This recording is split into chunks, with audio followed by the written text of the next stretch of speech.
We've got our ominous prophet background, working on our scary prophetic voices and things like that.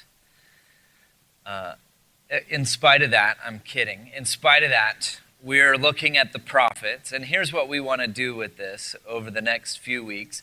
We want to get an understanding of who the prophets were, what they were doing, why they were doing it, and, okay, here's the kicker. Don't get scared now. How you find your own prophetic voice.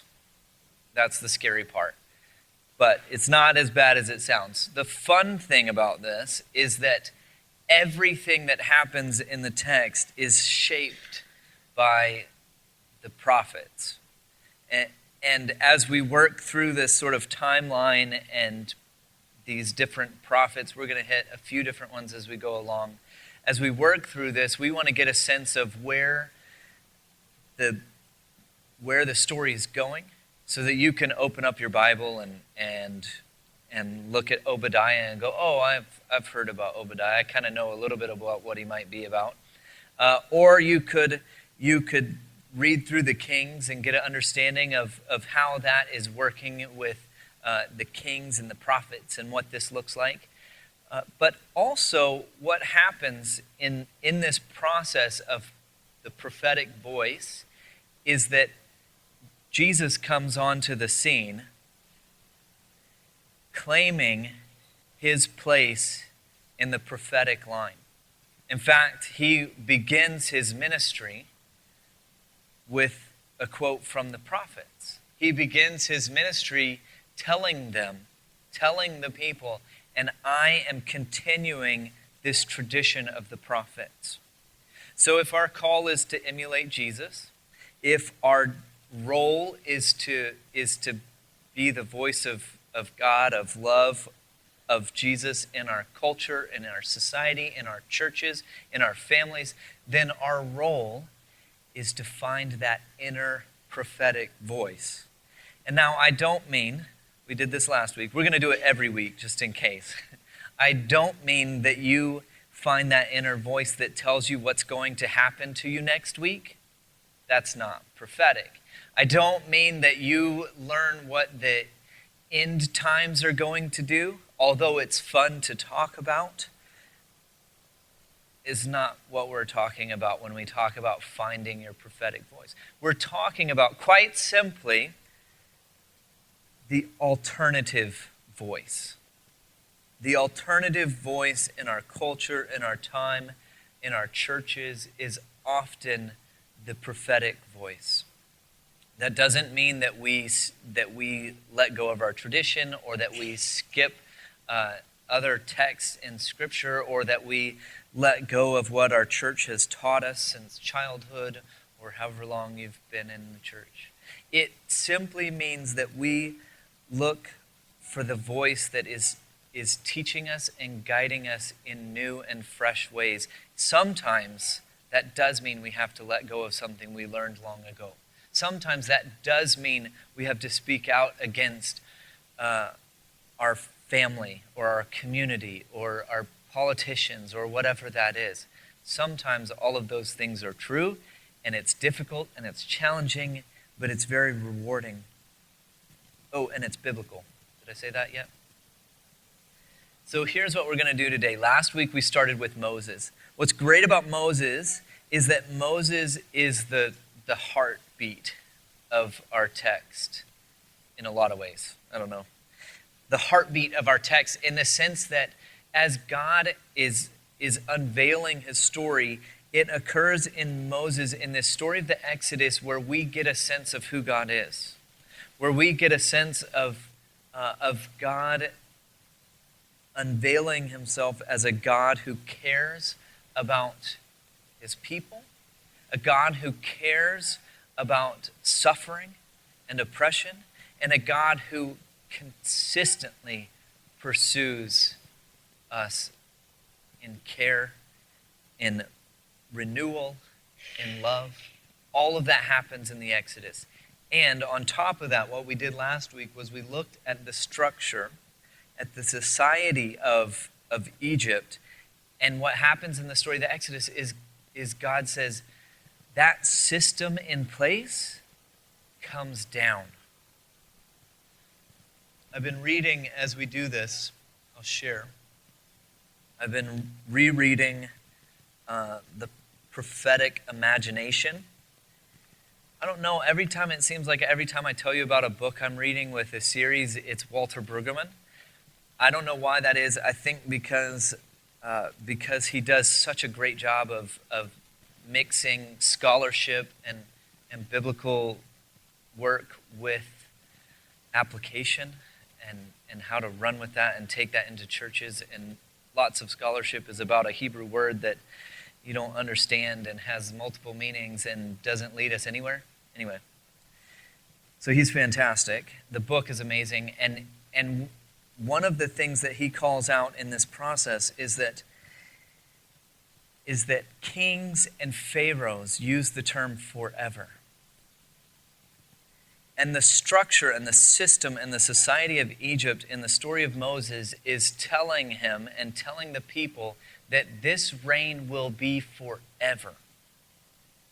But the prophetic voice given through Moses and through the Exodus story brings that to an end. So what is told to us is forever comes to an end through the prophetic voice of Moses and to Aaron, if you remember the story. So here's what we're going to do now. This is kind of weird and kind of fun at the same time. First of all, the story moves from Moses, and he takes people out into the wilderness, and these people are barely surviving, right? They are barely surviving, and God is sending them bread to live on, but only enough for the day. So every day they are reliant on God for their survival, for their sustenance, for their food, for everything. It is a different kind of living. Now, under Egypt, they had their bread, they had their food, they were under oppression, but they had everything they needed. And for a time, they struggle with this idea of relying on God. Because the system of Egypt was able to tell them, I will provide for you, and you will work under my hand. I will cover all your bases, all your needs, and you will follow in order as things have been set out.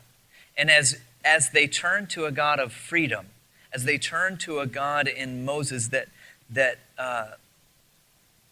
takes them out of this land of oppression, they find a God of liberty that also they have to rely on and trust, and it's a scary world in this place of freedom. So there's some sacrifices sometimes. So this new way of life, this way that says that you have your individuality, you have your freedom, you don't have this place of oppression hanging over your head. This new way of life only lasts for a period of time. Do you know when it stops? You can go ahead. Your turn. It stops when the people cry out to look like all the other kingdoms. They cry out for a king. They ask God, we don't want this liberal agenda stuff that you've brought us. We don't want this freedom. We want to look like the other nations. We want to find our affluence in a king. We want to find our system of order. We want what they have. And so this freedom that has been found and discovered, this new way of living, if we look into Jesus in the early church, same thing happened here. This new way of living is too much for them. And so they cry out king for a kingdom that has order and consistency to it. The early church does the same thing. Jesus unleashes this radical concept of how they're supposed to live in community with one another, and it's too much. And so slowly but surely the church begins to look like Roman structures, Roman political structures, Roman hierarchical structures, and the way that Jesus had taught slowly dissipates into a system that controls and has consistency and has order. This is what's occurring when they cry out for a king. It's too much. And so they ask for a king, and as the king comes to order, their world begins to shift. Now, we're supposed to like the kings, at least some of them. And we just have to do it cautiously, because when the prophets come along, they're speaking to us about the kings. They're calling out the kings and their misuse of power and their misuse of God. Here's some things that changes. Brueggemann lays this out very nicely. Here are some things that changes as we get into the kings. You ready? Okay. A harem, which in addition to serving as a way of facilitating political marriage, reflects a concern for self-generated fertility. So if we go back to the midwives in Exodus with Moses, the Pharaoh asks midwives to kill the male babies of the Hebrew people.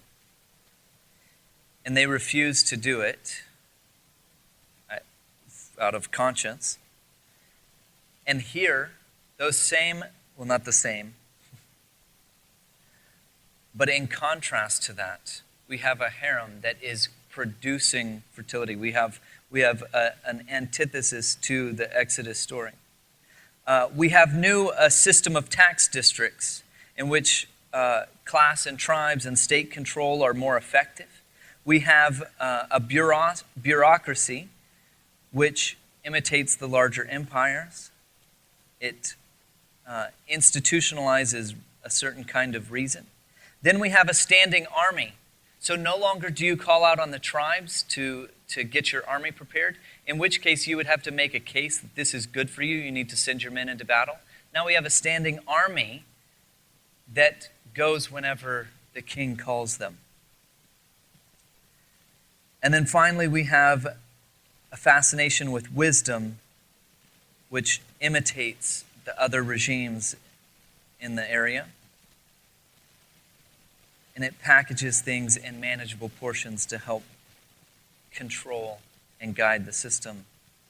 And then lastly, just like in Egypt, we have a system of forced labor. All of that happens when we bring kings onto the scene in Israel. And so this world that was living in the Mosaic understanding of God, that was a God of freedom, that was a God of liberation, is now being repackaged into the kings. I'm trying not to be too harsh on the kings, because I think some of them might have been good people. But it was so easy to take God, put God literally in a temple, and control access to God. Now,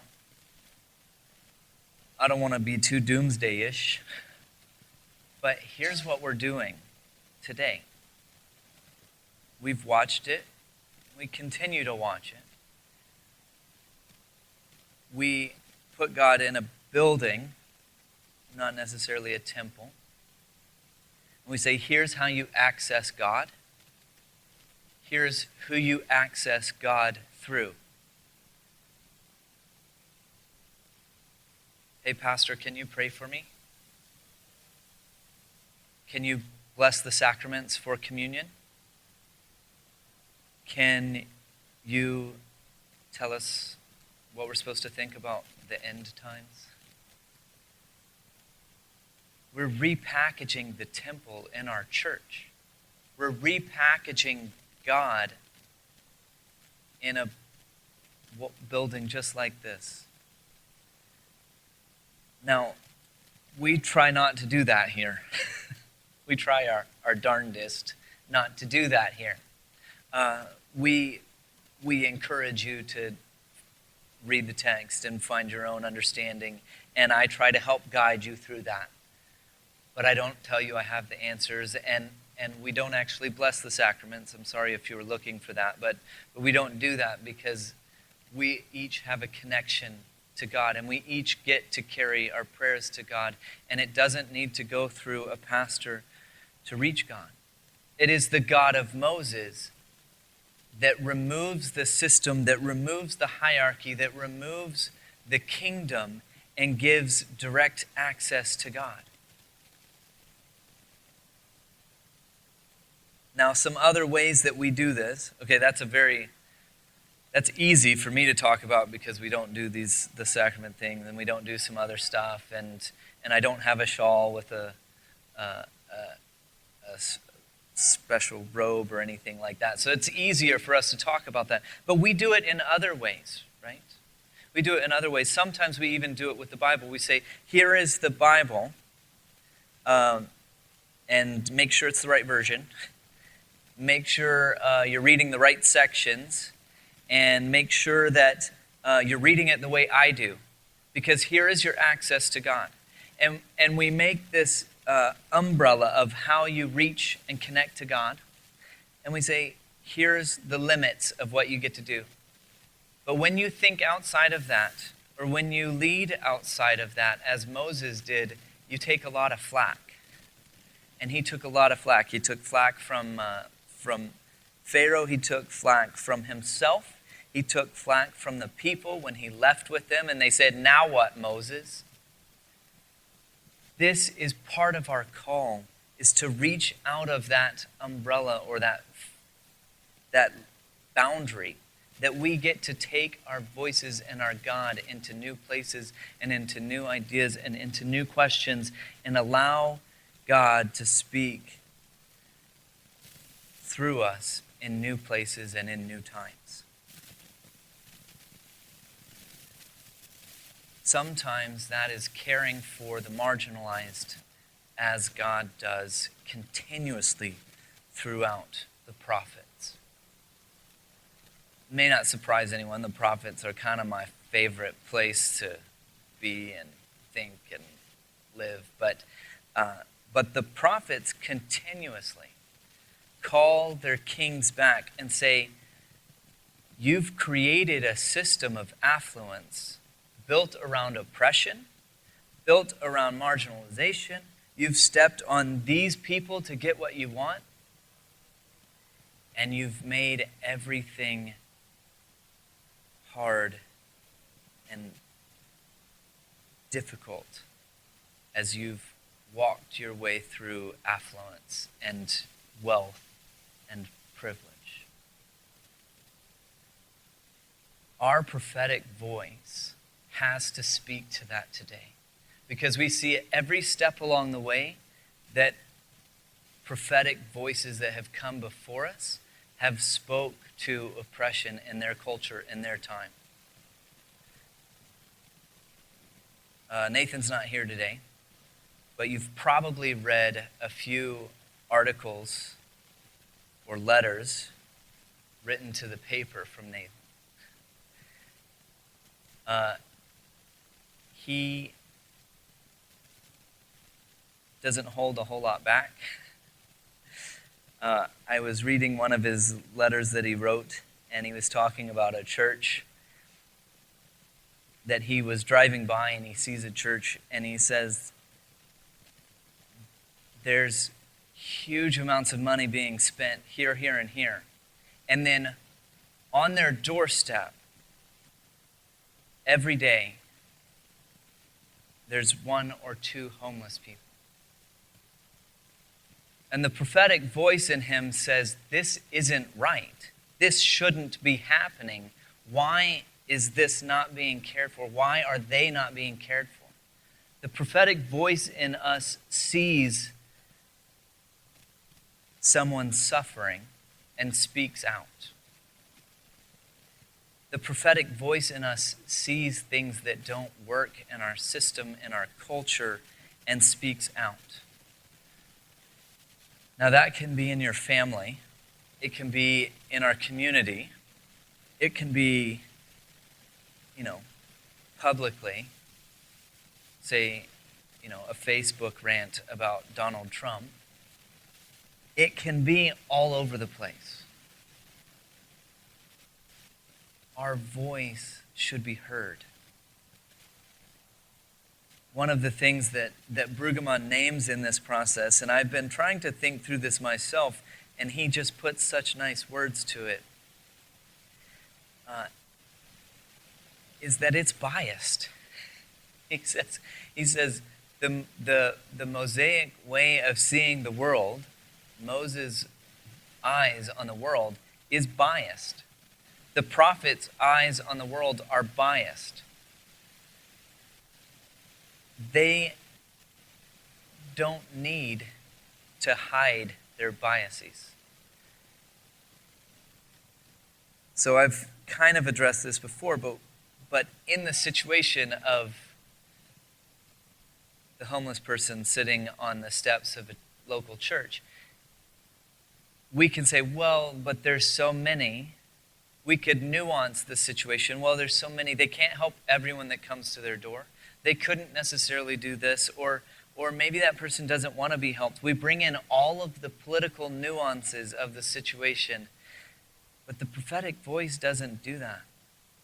The prophetic voice speaks boldly and says, solve this problem. Live God's love. Change the abuse, regardless of what's happening or how you can rationalize what we're doing. We do this every day. We rationalize it every day when we come across someone asking for money. I do it too, I'm with you.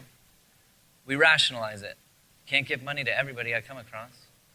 And no, that's maybe true. But the prophetic voice doesn't ask those questions. The prophetic voice is biased. Simply changes or works to change the system in place. And so as we move into the Kings, there are three things at play. And I don't want to go too far with this because it gets kind of heady and we've already done a lot of that. But there's three things that come into play. The first thing is affluence. And this is part of, we're talking about the kingdom of Israel, but you're going to hear our own culture here, no doubt about it. The first part is affluence. When culture and society is affluent or wealthy or content, we don't think too much about those things. We don't have to. We don't want to. And the kings are able to prevent uprisings and thoughts about oppression by simply creating an affluent kingdom. And it's through the process of oppression that happens. The second item,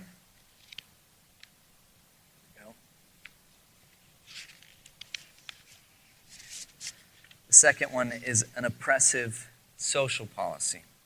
So this is, let's see if that works. This is the kings using forced labor.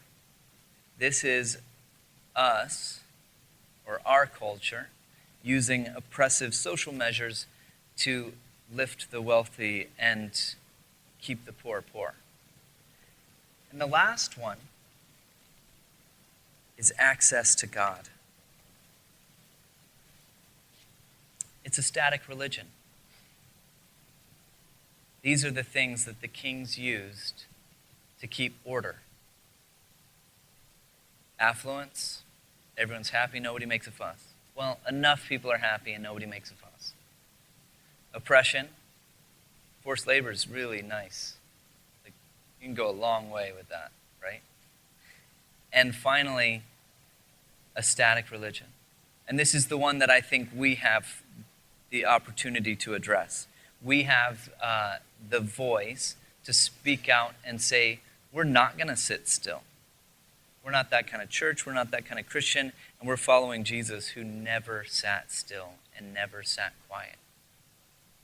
That static religion keeps us in place. It keeps us in order. For the kings, they put God in a temple. And as the church, we've often put God in the church. And we hold on to it. We say, you have to access God here. And so I get to tell you how to access God, how to live, how to be. But as the God of freedom sets out, we change those structures. We open up the access to God and we speak out against oppression. And every single prophet did that, including Jesus. That's our call. That's our voice to find. And we can do that in our community. I like to make that a little more personal. Let's do it in our families. Let's do it in our workplaces. You have expectations on how to live, how to care for people in your family, or how not to care for people in your family. You have expectations on how to treat someone and how to be in a social environment. What if you changed that? There's a sketch that I love, or a joke, whatever. You walk into an elevator and there's a crowded elevator, and instead of turning around and facing the door, you just walk in and face the people. It's super awkward. You should try it. It's also really funny because it requires a different response from people. Simply the act of changing the way you stand in an elevator requires people to respond differently to you. It requires you to respond differently to others. That's kind of humorous, but my guess is you'll make some awkward eye contact. You'll say hi a little bit more.